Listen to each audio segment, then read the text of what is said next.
2.5 centuries ago, 13 colonies galvanized into a great nation around the words of a Virginia landowner. I know not what course others may take, but as for me, give me liberty! Oh, give me death!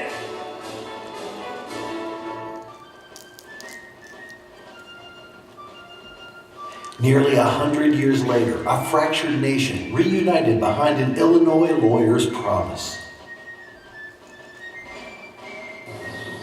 And this nation, under God, shall have a new birth of freedom, and the government of the people, by the people, for the people, shall not perish from the earth.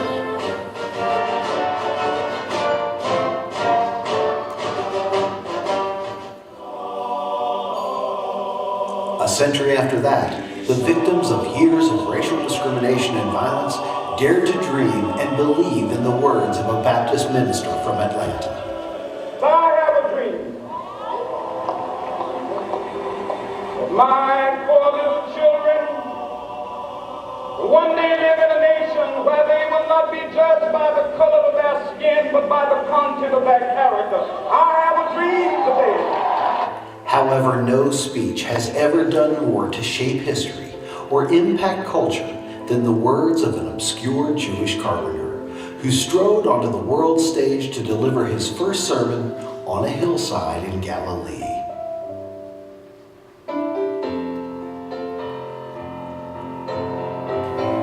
Join us as we explore the most famous speech ever delivered, the Sermon on the Mount.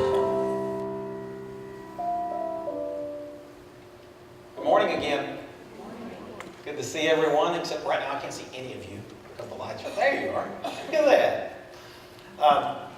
at that. This is our 4th week. We've been talking about the Sermon on the Mount. I don't want to do a bunch of rehashing so that you have to hear all 4 sermons every week. But as the video opening said, this is probably the most famous speech ever given in history. And first week I talked about all of these different sayings from it, like salt of the earth and all of these different, keeping your light under a bushel.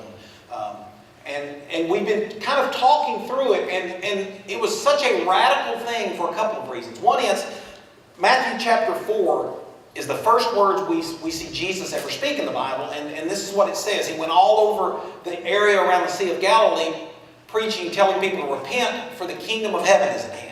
And that phrase is never used in the Old Testament. It's the first time it's ever used. So then in Matthew 5, the very next chapter, he sits down on the hillside and he explains what he means by this phrase, the kingdom of heaven, because the kingdom of heaven is not used in the Old Testament. Israel was a kingdom, but it wasn't the kingdom of heaven.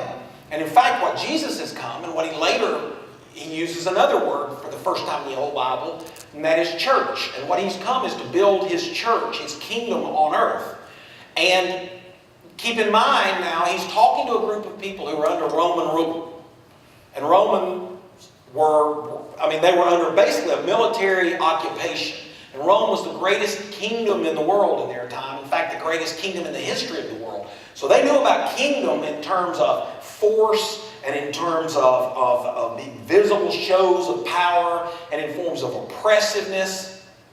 And so when Jesus said kingdom of heaven, the first instinct would have been to think, oh, this is about being something oppressive and limiting and something that pushes me down. And so Jesus sits down to explain the kingdom of heaven, and he turns everything upside down about what they believe. And he begins by saying a group of 8 sayings called the Beatitudes, where he says, blessed are those that are poor in spirit, meek, humble, all these things. And it sounds like things that aren't blessed. In fact, it sounds unkingdom-like, doesn't it? You don't think of a kingdom being meek or a kingdom being poor in spirit. And so he sits down and begins to do that. And then last week we came to the part where he said, now these people that are blessed are supposed to be like salt and light. And we talked about that last week. We talked about 3 characteristics of salt and light they share in common. One is they're invasive. Salt is very, very useful outside the shaker. It's totally useless inside the shaker. No one gets a piece of steak and sticks it in the salt shaker to eat it. We sprinkle salt out. Light is not all that useful inside a light bulb. It's the light that it gives to the environment around it. So they're invasive. They're agents of change. In fact, they're often unseen agents of change. When you turn a light on, it's not the light bulb you see, it's everything around you that you see. When you put salt in something, salt tends to dissolve and disappear, but the effects are there. They change it, and finally they have far greater impact in their size. And you stop and think about the church in these terms. Invasive, not staying inside our salt shaker we built here, but going out. And Jesus, at another point, compares the church to yeast that just a little bit leavens the entire batch. The entire world, society should be changed by the salt, the light, the yeast that we are to be. And so Jesus is saying, my kingdom is a little different. It's not visible. They don't march around with helmets on and carrying shields, but instead it's almost a covert op. I mean, they're in everything. They're involved in every area of society. It wasn't supposed to be separated from the rest of the world. It was supposed to flavor it, to preserve it, to bring light to every dark corner. And then he ends that train of thought by saying, in the same way, let your good deeds shine before men so that they'll glorify your Father in heaven. Now, this is where we've come to this week. And he says something there, because he just said, let your good deeds shine. And then he says, don't misunderstand why I've come. This is verse 17 of Matthew 5. Don't misunderstand why I've come. I did not come to abolish the law of Moses or the writings of the prophets. No, I came to accomplish their purpose. I tell you the truth, until heaven and earth disappear, not even the smallest detail of God's law will disappear until its purpose is achieved. So if you ignore the least commandments and teach others to do the same, you'll be called the least in the kingdom of heaven. But anyone who obeys God's laws and teaches them will be called great in the kingdom of heaven. There's that phrasing, kingdom of heaven. He's building this kingdom. Now, at this point, he's just told his listeners to let their light, which he equates to good deeds, shine so everyone brings glory to the Father. And don't think I've come to do away with the law. So their minds would begin to, because keep in mind, they're trying to figure out what a person with kingdom living looks like. And so their minds would begin to form a picture. And it's not hard to imagine what picture they would form. He's talking about their works being visible, and he's talking about the law of Moses. And he's even talking about if you do the law and teach others. So their minds would have very quickly gone to the religious people of their day. Because there were these groups of people called the scribes and the Pharisees. And the Pharisees interpreted the law, and the scribes actually copied the law and taught the law. And you knew who they were when you saw them coming because of the visible things. But they had these long ringlets, they didn't cut the sides of their hair. They had these long tassels on their robes and their prayer shawls, and they looked very religious. So Jesus is talking about our good works, and it's like he realizes, okay, I know what they're picturing. And then he says something very unexpected. Verse 20, but I warn you, unless your righteousness is better than the righteousness of the teachers of religious law and the Pharisees, you'll never enter the kingdom of heaven. Now, he just named the people that in their minds were the most righteous people in their nation and said, unless you're better than that, you'll never enter the kingdom of heaven.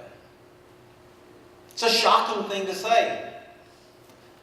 For us, it would be almost like someone saying, and I'm not saying this as I know this person personally, but in my mind, Billy Graham is a great hero. It'd be almost like saying to me, unless your righteousness is better than his, you can't even enter the kingdom. I'm going, wait a minute. He's like, if I had a poster on my wall, when you're in your teens, you have a poster of whoever the prettiest girl around is. But now, if I had a poster on my wall, it'd be Billy Graham. Why have I got to be better than him? They were meticulous in how they looked. They acted very pious. Not only that, not only did they know the law, they interpreted the law, and they wrote the law for that matter, because here's how important the law was to the scribes and the Pharisees. Jesus had written, or not Jesus, but God had inspired the law, 600 and some odd points of the law. The Pharisees and the scribes went on and wrote what was called the Talmud, in which they added 1,500 more. To give you an idea of how much they cared about the law, your Bible is roughly the actual text is roughly 1,200 pages long. The Talmud is over 6,200 pages long. They wrote 5 times as much law as God himself did. So you can imagine when these people are thinking law, good deeds, righteous, they got a picture in their mind of what that looks like. And can I just chase a rabbit for a second? So does the world around us. And that's part of the problem, is it's easy for them to look at us and go, well, I'm not like that. And quite frankly, many times I don't want to be like that. But even if you did, I can't be like that. You know, I don't have the right clothes, I don't have the right actions, I don't have the right vernacular, you know, and all of these things. So they're looking at these people, and Jesus says, well, you think they're great, you got to be better than them. So at this moment, right now you got a bunch of defeated feeling people probably. They're going, wow, the most religious people we know, we've been told if we're not better than that, we can't even enter this kingdom that Jesus is doing. But he's about to redefine what he means by righteousness. He said, be more righteous than the Pharisees and the scribes. Now, he began this Sermon on the Mount with the Beatitudes, which were 8 descriptions of people who lived a blessed life. And literally that word, I talked about this a couple of weeks ago, that word blessed can be translated happier. So when it says blessed are the poor in spirit, what he really was saying is happier are the poor in spirit, which sounds exactly opposite to us. But, and in fact, you can look at the things that he said were blessed or happier, and they don't really look like happy things, do they? Poor in spirit, mourn, meek, hunger and thirst, merciful, pure in heart, peacemakers, persecuted. Doesn't sound anything like, and again, keep in mind what their model of a kingdom is Rome, powerful. What we say goes. You don't like it, we'll put you on a cross or we'll behead you. And so they're being told, my kingdom is poor and mourns and merciful. And what's interesting is Jesus, just a few chapters later in Matthew 23, he takes on these Pharisees for what they think righteousness is. And I want to just jump over there for a second because it gives us the contrast we need for what he's about to say, because he's about to up the ante on righteousness. But in Matthew 23, Jesus says to the people around him, the teachers of religious law and the Pharisees are the official interpreters of the law of Moses. So practice and obey whatever they tell you, but don't follow their example, for they don't practice what they teach. They crush people with unbearable religious demands and never lift a finger to ease the burden. Everything they do is for show. On their arms they wear extra wide prayer boxes with scripture verses inside. They wear robes with extra long tassels, and they love to sit at the head tables at banquets and seats of honor in the synagogues. They love to receive respectful greetings as they walk in the marketplaces. He nails them really with 3 major indictments in that section. He says they don't practice what they teach. They crush people with unbearable religious demands. And everything they do is for show. Now, again, we can look at those things and we can probably all in our own minds think of people, and of course it wouldn't be us. We can think of people that their brand of religion, this would describe. I used to know a guy well, I still know him. I just haven't talked to him in a long time.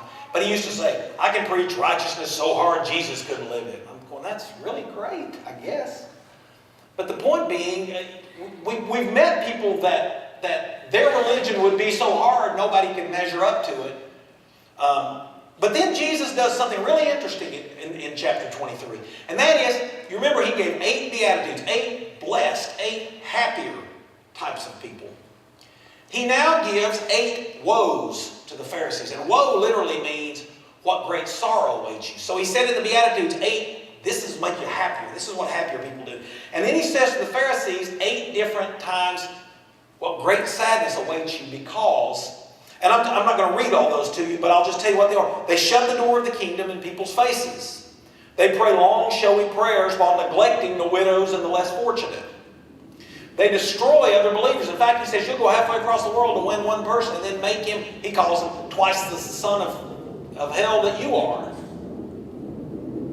They make God's house all about the money. They major in the minors. He says, you guys, you're so meticulous on, you even tithe on the herbs in your herb garden. And he says you should tithe. But the thing is, he says, but don't neglect the weightier, the more important matters of the law, which are justice, mercy, and faith. In other words, you're real stickler on these little details, but you don't treat people fairly, you don't have any mercy on anyone, and you don't live lives that require faith. And the just shall live by faith. He says something else.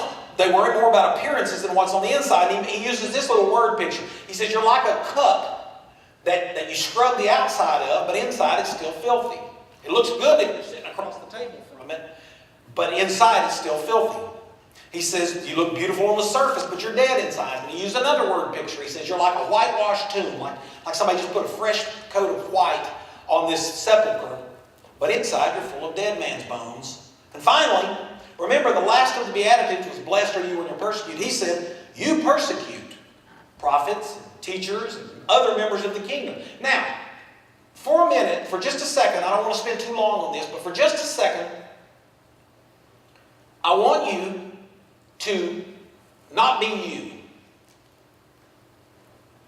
But I want you to think about for a moment, not who we are in the church, but who people that don't go to church or people that aren't comfortable going to church think we are often. And I want you to look at this list with me and look how 21st century, what Jesus was saying to the Pharisees. Again, you're going to have to get outside of your, because you go, I do try to practice what I teach, and I don't want to crush people with unbearable religion. But think about the person that's never been to church, and they're going, well, you know, I work with people that say they go to church and they act worse than I do. How many times have you heard someone say, I got to get a few things straightened out in my life and then I'm going to come to church? Because the demands are obviously beyond me. Everything they do is for show. I mean, you've probably heard some of these. They shut the door of the kingdom in people's faces. How do you do that? Well, heard a story a few years ago about, matter of fact, it's Pastor Craig Groeschel. I don't know if you're familiar with him out of Oklahoma City, but when he was a young guy just starting to evangelize a little bit, he got invited to a church to do a revival or do a Sunday service, a revival service. He was very excited. And when he got there, a man met him at the door and said, man, we are so excited because we're going to have a visitor today. And he said, well, how do you know that? He said, they called and asked directions. She called and asked directions to the church. So he said, so I was standing out in the lobby, and he said, they were all excited. They were watching. He said, when she pulled up, it was obvious who the visitor was. He said she pulled up in a car, an old rundown car, that in fact she had to reach out to open the door handle, got out, got her kids out. She was in jeans and not dressed in what looked like Sunday, whatever that is. Y'all are looking at me going, yeah. Anyway, he said, and he was standing next to their main greeter, Mr. Greeter. And he said, he opened the door for her. When she got there, he said, before he could say a word, the greeter said, young lady, here we try to wear our best for the Lord. Do you think you can do that? And he said, this woman turned around and went back, got in her car. And he said, I don't know if she ever went to church anywhere else, but at least that time she tried it. Somebody shut the door of the kingdom in her face. They pray long, flowery prayers. How many times have you heard someone that says, they're going to cut my lights off, and if you're not careful, you go, I'll pray for you. What I'd really like you to do is help me pay my light bill. And destroy other believers. Now, again, take yourself outside of, and I praise God for you all. You all are the most wonderful, loving, accepting people in a church I've ever been around. But in general, what does a person outside? I'm not sure they'd accept me. And then, part of the reason they're not sure they accept is we don't accept each other. They've sat at least one or two lunches where this denomination told this denomination why they really weren't real and why they weren't. They've heard these arguments. So they destroy other believers. They make God's house all about the money. That's like one of the top reasons people are scared to visit is they just want my money. They major in the minors. You think anybody ever thinks that about us? Like, if your hair is too long, you're sin in your heart. Worry more about their appearance than their heart. They look beautiful on the surface but are dead inside. In other words, they're at work with you and you come in, praise God, yesterday was great at church, boy, God was really there, and I was really blessed, and by Wednesday, you're complaining more than they are. And, persecute members. So you can see what Jesus was talking about them. It wouldn't be that much of a stretch to think that we present a lot of these same things. Sometimes not many. I'm not talking about what we do. I'm talking about what the perception is even now of the church. Now, while Jesus says people that are meek and merciful and pure at heart will be happier, the people that seem so religious have sorrow waiting for them. So he sits down to redefine righteousness. And he does this by taking a few of the Jews' most familiar commandments. In fact, several of them are from the Ten Commandments, but from the law. And he sits down and he says first, you've heard that your ancestors were told you must not murder. Thou shalt not kill. If you commit murder, you're subject to judgment. But I say, if you're even angry with someone, you're subject to judgment. If you call someone an idiot, you're in danger of being brought before the court. If you curse someone, you're in danger of the fires of hell. I'm glad I didn't write that, because y'all be mad at me. In fact, he even goes as far as to say it's more important to repair our relationships than it is to get everything. He says, he puts it this way: if you're standing at the altar with your offering, with your sacrifice, and you realize you've got a problem with somebody else, set that thing down. Which back then, when the sacrifices were like cows, I don't know exactly how this would have worked, but he said, put your offering down and go be reconciled with your brother. Now that's totally different from the way the Pharisees, because what the deal was with them was all about what happened inside the temple. And he's saying what happens out there is actually important enough to stop doing what you're doing here for a minute. He didn't say don't ever come back, but he simply said, don't just come in here and do stuff and not do it out there. It's important enough. Go back out there and do it. So he says, instead of thou shalt not kill, he doesn't just say don't kill anybody. He says be kind. Get along with people. Be nice. Reminds me of a scene in the old movie Roadhouse where Patrick Swayze keeps telling the bouncers, be nice. Be nice. What do I do if they do something? Be nice. Then what do I do if they say this? Be nice. And that's basically what Jesus is saying. It's not just about don't kill somebody. Be kind to people. It's more than that. Then he goes on to another one. He says, you've heard it said not to commit adultery. But I say, if anyone who even looks at a woman with lust, he's already committed adultery with her in his heart. Now, again, pretty strong. A lot harder than not committing adultery. In fact, I haven't killed anybody all week. I'm not sure I've been kind to everybody. But here's the thing. He's dealing with in each of these things what's inside of us, what our thoughts, our hearts. And he says don't lust, and you think, well, why? Why is that so important? Why is that really a sin? I'm going to not bog you down with statistics, but I want to give you just a couple, because this is why this is really important. Over 2.5 billion mobile searches for pornography have happened since the beginning of 2015. Just on phones. 2.5 billion. That's a third as many people as are on the earth. 1 in 5 mobile searches worldwide is for pornography. 1 in 5 on your phones with those little screens. 24% of mobile phone users admit to having explicit material on their phones. I'm looking at y'all. 1 out of 4 y'all. 64% of male church attendees and 15% of female view porn at least once a month.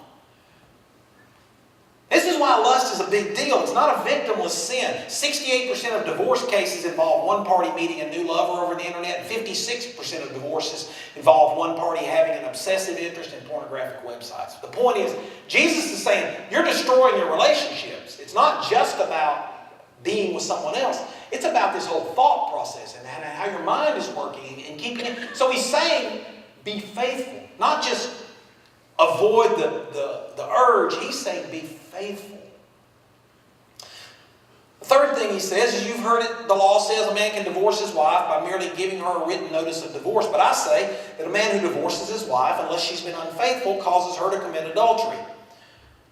So what he's saying here is, because at another point the Pharisees asked him about this, and he says Moses allowed that because of, and here's what he said, because of the hardness of your heart. I don't want to spend a lot of time on this, but here's what I get out of that. When we say, I've fallen in love, I love someone, quite often what we love is how they make us feel. We love their effect on us. Right? Like, I'm in love because I can't quit thinking about her, and I want to talk to her on the phone all the time. And when I'm with her, I'm happy. When I'm not, I miss her. And I is the whatever, the word you use a lot. It's the main word in that whole love. And Jesus is going, you got love all wrong. God didn't so love the world because the world made him feel good and he couldn't wait to get to give his only son. And Jesus is saying true love is about being committed to making your life better, making your spouse's life better, not your own life. It's me being committed not to, I love her because of the way I feel, because here's the problem sometimes. Except for me, most of you all have days that your spouse doesn't make you feel that way. Of course, my spouse is perfect, but the point is there are days that if it's based on what it makes me feel, there's days it makes me feel like wringing her neck. Theoretically. And so Jesus is saying be committed, not committed to how love makes you feel. Guess what? The person that set the tone in love, God, didn't love us because it made his life better. Now, again, I'm not telling you there aren't times and situations. Don't misunderstand. I'm simply saying, Jesus is saying, change how you think. Change how you think about killing and about people and hating and unforgiveness, and be kind. Change how you think about avoiding the trap and stop even dabbling in it, because be faithful to the one that you're with. And change your whole concept of what it means to be in love with someone, and recognize that means love means wanting the best for them, not you. And that's quite honestly not easy. It starts about me. Love, I follow love because I can't live without him. And while that's admirable, that's not the highest level of love, is it? If you really want me around because it makes you feel good, I only feel marginally loved. He goes on, he says, you've heard it said not to break your vows. You must carry out the vows you make to the Lord. But I say, do not make any vows. Here's what he means by that.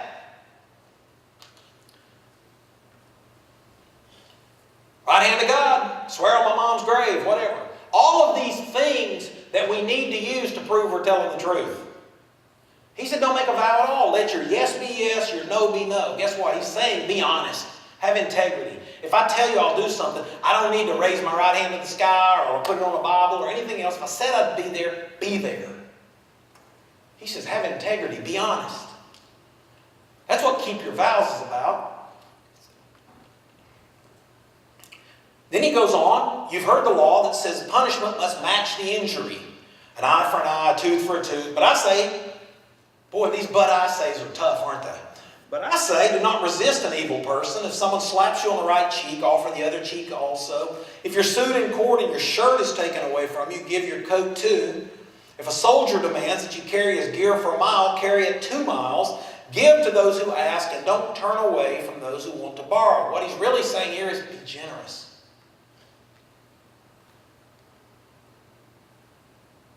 Be generous. Instead of figuring out what the minimal amount that I can do to satisfy this thing, figure out what's the maximum I can do. How could I bless that person? How could I bless that person that quite honestly their behavior doesn't deserve it? But if I want to get real honest about what behaviors deserve, some of mine doesn't deserve blessing either. Be generous. And then finally he says, you've heard that the law says love your neighbor and hate your enemy. But I say love your enemies. Pray for those who persecute you. I'm reading this fast because I really don't want to think about how much I don't get this right. In that way, you'll be acting as true children of your Father in heaven. You know what your Father in heaven did? It says at just the right time, while we were still his enemy, Paul writes, he gave his Son. He loved us when we were his enemy. For he gives sunlight to both the evil and the good, and he sends rain on the just and the unjust alike. If you love only those who love you, what reward is there for that? Even corrupt tax collectors do that much. If you're kind only to your friends, how are you different from anyone else? What he's saying here is be forgiving. It's tough. Forgiveness is one of the hardest principles in all of Christianity. We give a lot of stuff that is not forgiveness. We say things like, I'll forgive, but I won't forget. We say things like, you got me once, shame on you. You get me twice, shame on me. Say all sorts of things that don't equal forgiveness at all. Jesus makes it clear because when he says, in the way that you forgive is how you'll be forgiven. Now stop and think about that exchange with Christ. When you bend your knee to him and you say, Lord, forgive me for my sins. Do you want to hear, well, I'll forgive you, but I'm not forgetting. I know what you did.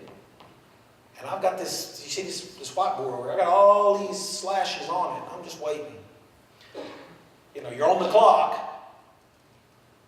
And so he's saying, yeah, it's one thing to love the people that are good to you and that bring it out of you. But he's telling us to love the people that don't.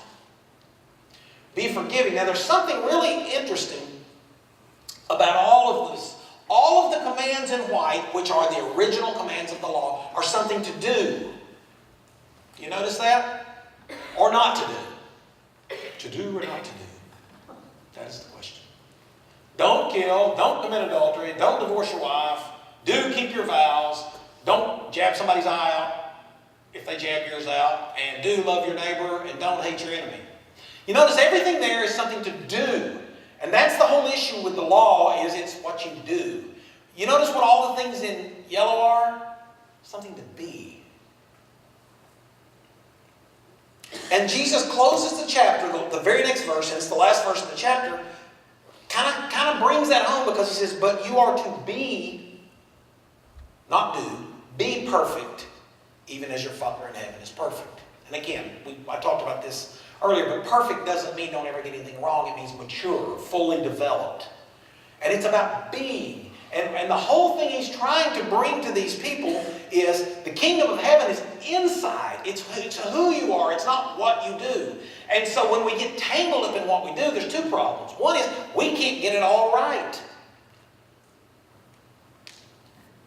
Secondly, that misses the heart of the story. And so there's three principles that Jesus teaches in this bit right here. And that's one, value relationships over religion. In other words, he said, don't be like the Pharisees, the scribes. And again, I'm not one of these people who bashes religion. I think we misunderstand what religion is. James says true religion is taking care of the widows and the orphans. I don't think anybody bashes that. I think what we call religion sometimes, and what they call religion, is not at all what religion is. But anyway, value relationships over religion. Here's why. Rules separate. Relationships unite. And think about the fact that this salt and this light is not called to occupy a building. It's called to infiltrate society. So using a bunch of rules that separate us from society is a perfect way to be ineffective. And to be that salt he talks about that lost its flavor. Boy, I've got to tell you how much I would hate that. I confessed last week I don't know anyone in the whole world that uses as much salt as me. So you can imagine my disdain for salt that wasn't salty. I can't even think of that. I can't even look at you. The point is, he's saying, go into all the world. Be like yeast. Be everywhere. Be all through the lump. And if we try to do that based on enforcing our rules and mandating them for everyone else, we're creating walls. We're saying what we do can only happen in here. And with these people that will agree to our sets of rules. Jesus said, I don't need building fillers. I need yeast. I need light. I need salt. So stop with the do's and don'ts and think more about it's exactly what he says about if if you're standing there in church with all the right offering in your hand and you've got a problem with somebody outside the church, stop and go fix that.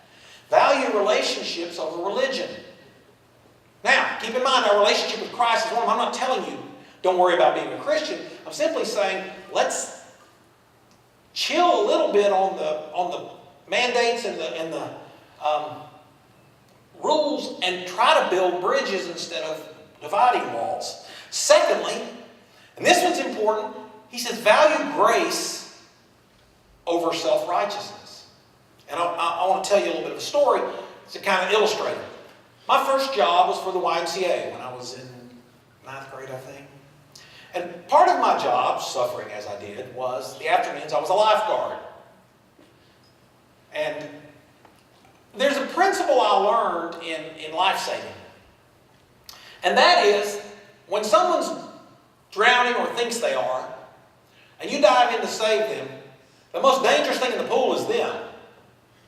Because they thrash and fight, and you can't blame them if they can't swim. They're fighting for, and they'll drown you. And there's a little trick I was taught, and that is wrap your arms around them and dive deeper. And at some point, they reach a point of their thrashing isn't going to do any good, and they stop. And now you can, but you can't rescue them until they quit rescuing themselves. If you've ever experienced that, you know. You may come out with a bloody nose, black eye from an elbow. You may wish they had drowned by the time it's over. You can't rescue them until they quit rescuing themselves. And that is what Jesus is doing when he says, you've heard say don't kill. I say don't even hate, be angry, or call anybody a fool. He just lumped me in there. You've heard don't commit adultery. I say don't even look at someone of the opposite sex and have desires for them. He just lumped a bunch more of us in there. He basically just dove so deep with his arms around their neck that anybody that up to this moment would have called themselves righteous just realized, I can't swim at that depth. I can't measure up to that. Which brings us back to the first words he says at the beginning of this, the first sermon he ever preaches that is recorded. And he says, blessed, happier are the poor in spirit. You remember what I said that word literally means? It means being a beggar that's helpless. Blessing comes in recognizing I can't save myself. And what Jesus did when he took these rules and he said, let me tell you really what they mean, is he grabbed us around the neck and dove deeper than we could possibly swim out of. Which leads me and you at some point to go, oh, my only way out of here is you. Just like at some point that thrashing quits because they're at the bottom of the pool when they realize my only way out of here is you. That's exactly what Jesus does in that moment. Is he shows us grace, which is beautiful because we can quit striving. The problem with if the do's and the don'ts get it done, that's a tough road. You're constantly questioning yourself. You're constantly insecure. You're constantly wondering if it's not about relationship, but it's about do's and don'ts. Did I get enough do's today and miss enough don'ts? And that also leads to the kind of, can you imagine a marriage where you had a contract that as long as she cooked this many meals and you cooked this many and you took the trash out and she did this, you'd stay married, but if the trash piled up 2 weeks, I'm out of this. Can you imagine that kind of thing sufficing for love? Like just basically a contract? That's what Jesus is saying is God didn't create man in his own image and then send a Savior to win them back to have a contract. He wanted to be in love. So value grace, what he's saying, none of you can measure up. That's okay. Just accept that. Become poor in spirit. Because that is the first key. Recognizing you can't save yourself. And the third thing he said is value faith over works. Now what do I mean by that? What I mean is he just laid out some terms not one of us can meet. Which means the only shot I've got at it is by faith in him, right? Faith in his finished work, faith in the fact he lived a perfect life, and gave his life for me, but also faith that he'll do what he said, and that is, he who knew no sin became sin so that I might become his righteousness. Faith in the fact that when I say yes, I am no longer viewed based on my do's and don'ts. I'm viewed based on his do's and don'ts. And all his do's were done, and all his don'ts were not done. So it's about faith. But here's the other side of that. Focusing on works is kind of like continuously treating symptoms but never finding out what's wrong with you. Like just keeping on eating antacids but never finding out you have an ulcer. Or keeping on taking Advil to break the fever but not knowing why you have a fever. It's like just treating symptoms, because guess what? I didn't kill anybody all day. Yet is exactly right. Yet. It's early in the day. But the point is, if I've got hate, I'm at least part of the way down that road. If I'm carrying around unforgiveness and grudges, I'm at least part of the way down that road. God's law was given. The law of Moses was given to Israel, a kingdom, a visible kingdom. This is what to do and what not to do. The difference is the kingdom of heaven. Jesus in John 18:36 says, my kingdom is not of this world. My kingdom does not have its origin here. In other words, it's an entirely different thing, because it's about who you are, not what you do, because you can't measure who you are. The law dealt with the external, the individual actions or symptoms, and Jesus says the problem's not external. The problem's internal, right? Out of the abundance of the heart, the mouth speaks. The things we act out, they come into our mind. It's about nipping the problem at the root of the sickness, which is sin. And all the law can do, all the rules can do, is keep treating the symptoms. Paul put it this way in Romans 8, verse 3. The law of Moses was unable to save us because of the weakness of our sinful nature. In other words, we kept breaking out again with sin, another rash. So God did what the law could not do. He sent his own Son in a body like the bodies we sinners have. And in that body, God declared an end to sin's control over us by giving his Son as a sacrifice for our sins. Everything that Jesus has said up to this point kind of seems backwards, counterintuitive, and at the least, it may be impossible. And Jesus is basically wanting to bring us to the point of going, we can only be saved by grace, and we can only accomplish these good deeds that shine before men by faith. By faith in him, because we aren't wired to do it.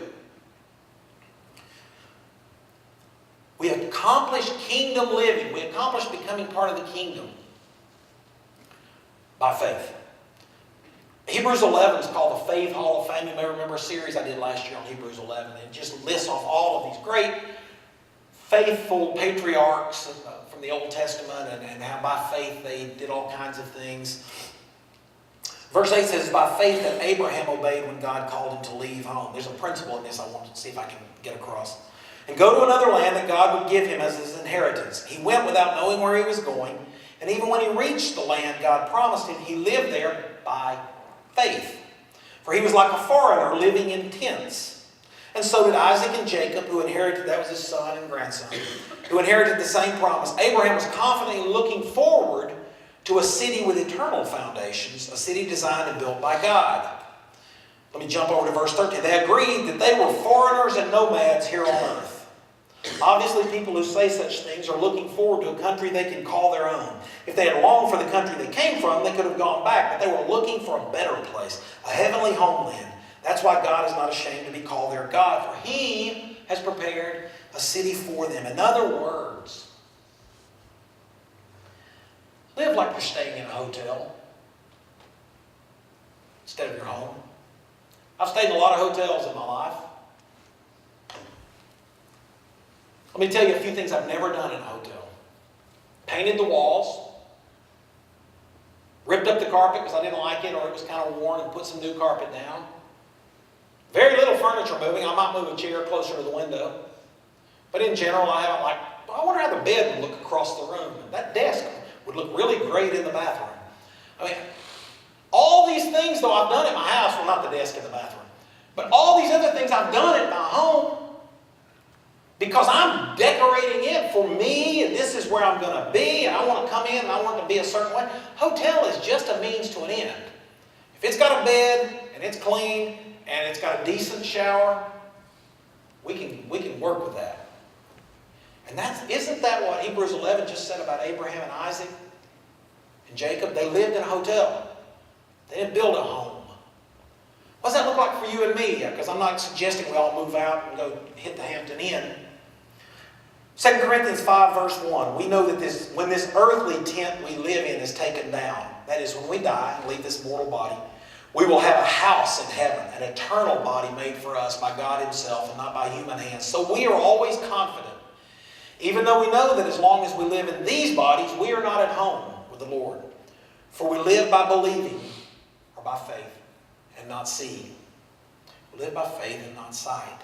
And Jesus, in the next chapter, is going to begin to talk about how that faith causes us to make decisions based on God sees.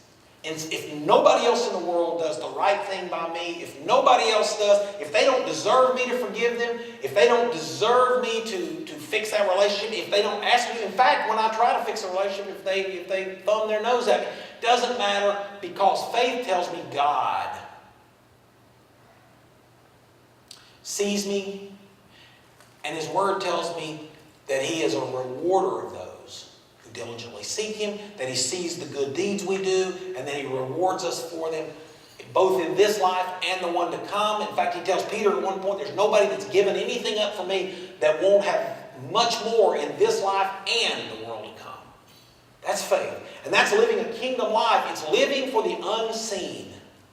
It's recognizing that what they thought of as a kingdom with soldiers marching around with shields was temporary. And we know that because when's the last time you saw Caesar roll through in the Roman Empire? We know that was temporary. But this kingdom that he came to establish is eternal.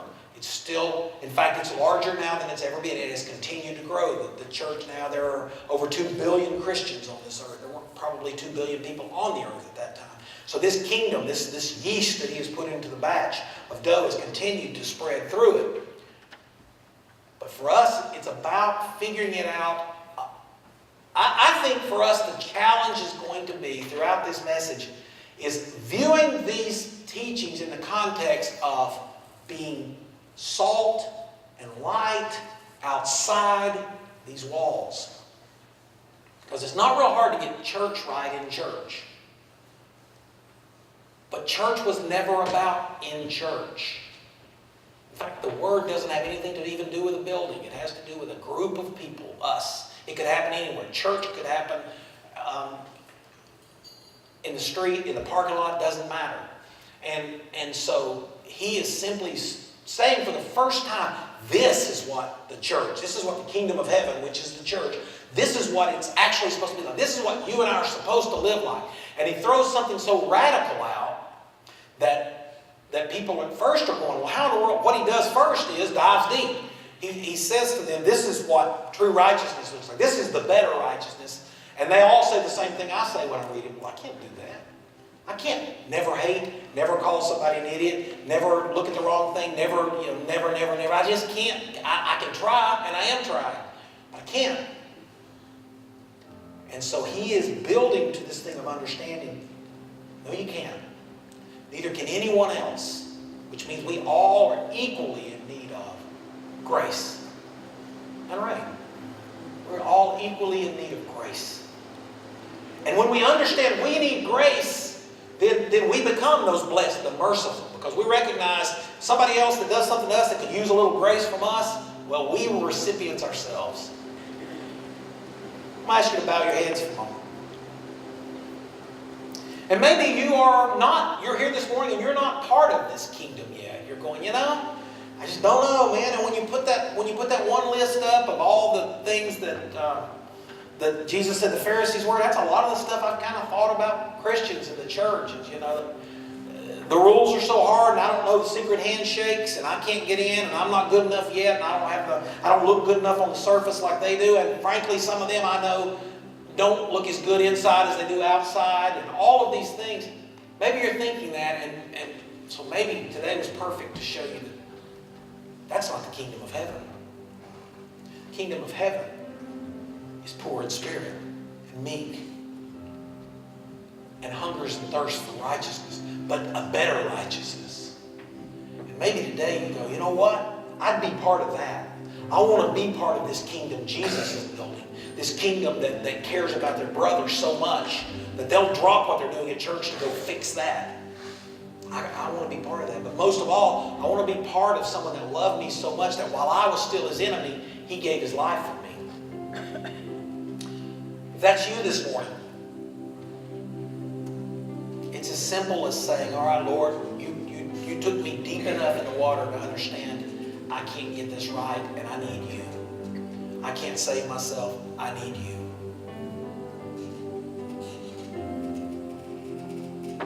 And you can simply do that. Jesus said, confess your sins.